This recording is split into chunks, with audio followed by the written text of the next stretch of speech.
Welcome back to the Deep Dive. Today, we're tackling a question that, well, it sits right at the heart of everything. Our laws, our morality, that feeling of guilt you get. Do we actually choose our actions? Or are we just sort of acting out a pre-written script? And to explore that, we're diving into a really uncompromising piece of work, Arthur Schopenhauer's essay on the freedom of the will. And this wasn't just him sitting around thinking. This was a response, wasn't it, to a formal challenge? A very specific, very high-stakes challenge from the Norwegian Royal Academy. They posed a question. A surgically precise one.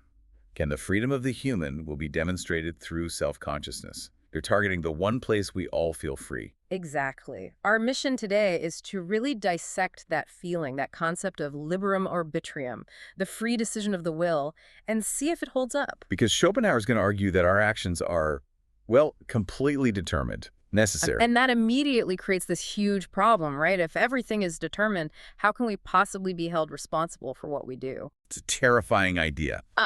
But before we get into the internal stuff, Schopenhauer insists we define our terms.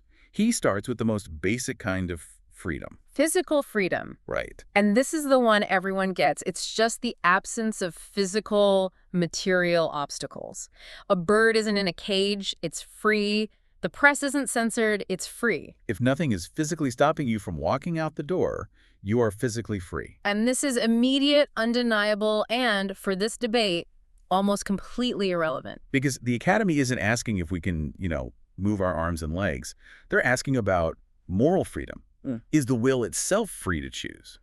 And right there, that's where Schopenhauer sets his trap. He says the moment you ask, is the will free, you've already made a logical error. Okay, let's unpack that. Why is the question itself a problem? It seems like a reasonable question to ask. Because it forces you into an infinite regress.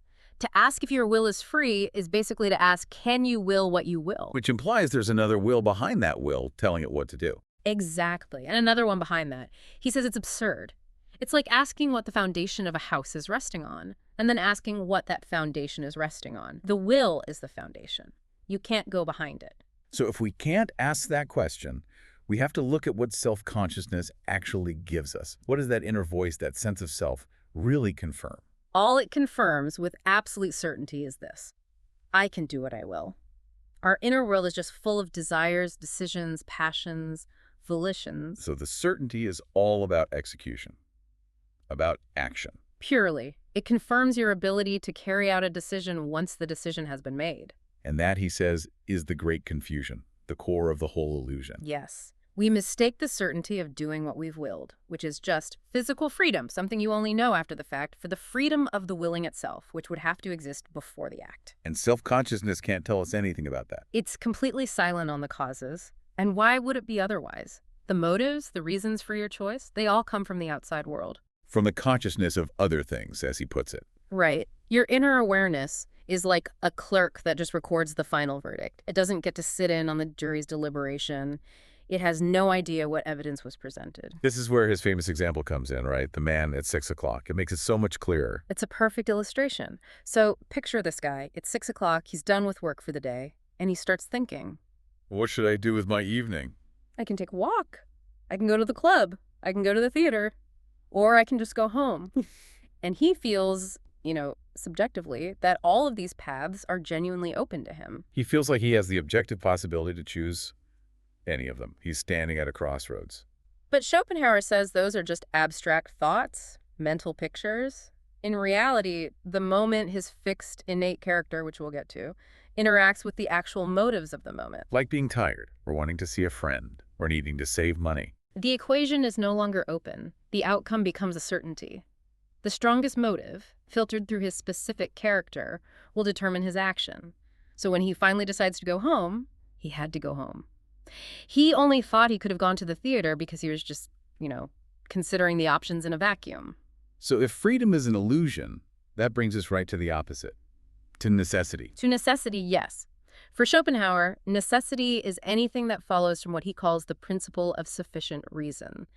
If you have a cause, the effect isn't just likely, it's certain, it's necessary. And he says this principle, this cause and effect, it works differently depending on where you look in the natural world. He breaks it down into 3 types. Right. The first and simplest is just cause. mechanical cause. This is for inorganic matter, physics, chemistry. A ball hits another ball. Exactly. And the effect is always proportional to the cause. You push harder, it moves faster, it's linear, predictable. Okay, what's the second type? The second is stimulus. This is for organic life, plants mostly. And here, the effect is not proportional to the cause. How so? A tiny bit of a certain chemical, the stimulus, might cause a huge growth spurt in a plant. But a tiny bit more might kill it instantly. The stimulus acts more like a trigger than an equal force. I see. Okay. And the third type is where we come in. This is motivation, and it's for animals and humans.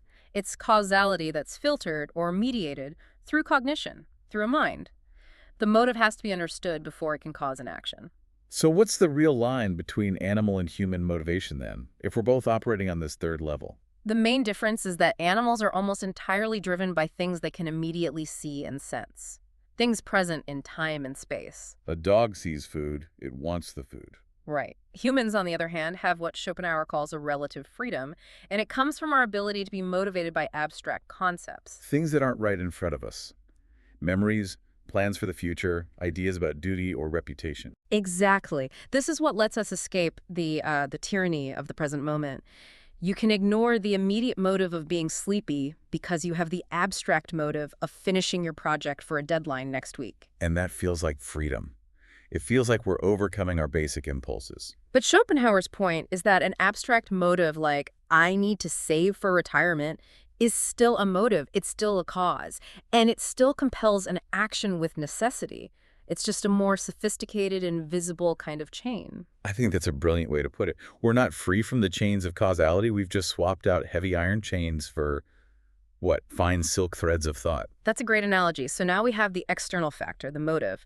But every action is a product of two things. There's also the internal factor. The individual character. The character. It's the filter. It's the reason why the same motive, let's say winning the lottery, makes one person give it all away and another person hide it under their mattress. And he is incredibly rigid about what this character is. He gives it four main qualities. He does. The first is just that it's individual. Everyone's is different.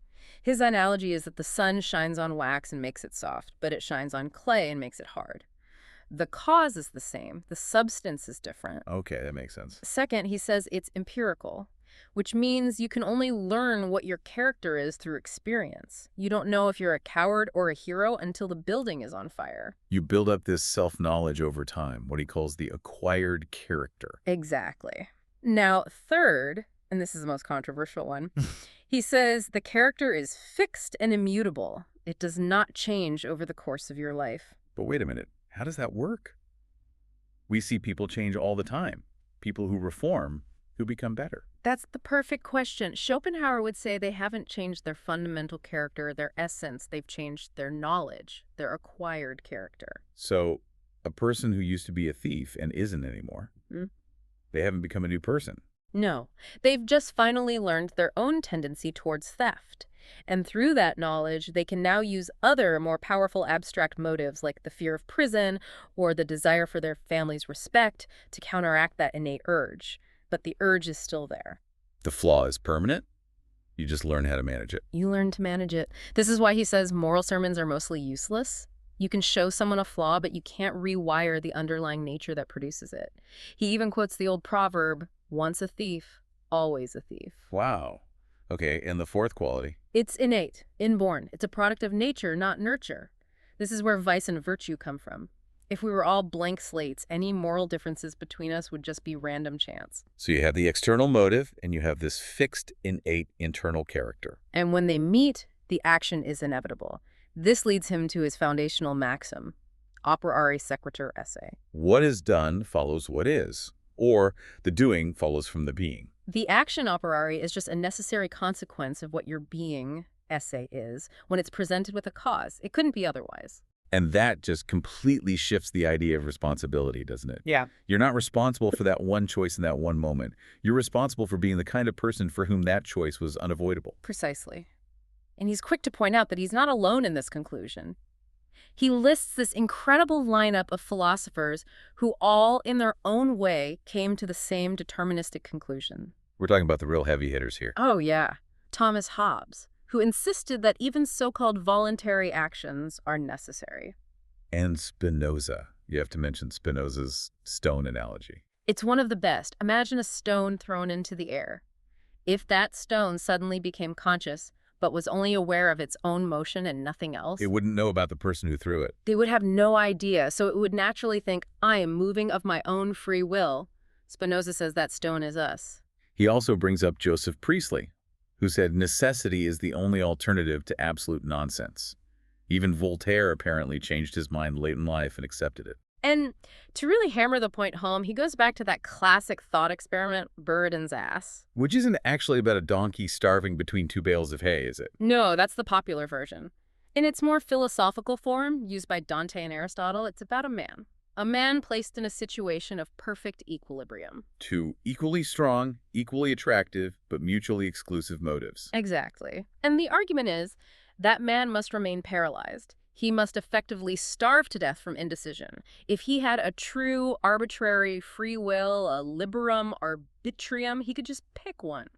For no reason. The fact that he can't, that he's stuck, proves his will is determined by the external weight of the motives. It proves it has to be moved by a cause. And this, of course, brings us back to that huge theological problem you mentioned at the start. Right. If character is innate and actions are necessary, Then the creator is ultimately responsible for sin, for all moral evil, and Schopenhauer says that's the real reason the doctrine of free will was so aggressively promoted by theologians for centuries. It was a buffer. a way to put some distance between a perfect creator and a flawed creation. It puts the blame squarely on us. Okay, so on the level of the observable world, the world of our daily lives, everything seems to be necessary, determined. But that can't be the end of the story. We still feel responsible. We feel guilt. And this is where Schopenhauer makes his most brilliant move, and he borrows it directly from Immanuel Kant. He introduces the distinction between the empirical character and the intelligible character. Let's slow down here, because this can get tricky. The empirical character is the person we see, right? The person who exists in the world. It's you as a phenomenon, your observable habits, your actions, the you that is bound by time, space, and, crucially, by causality. And because that person is part of the natural, observable world, their actions are all strictly necessary. That's right.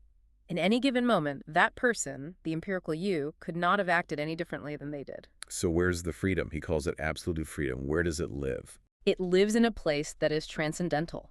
It resides in the intelligible character.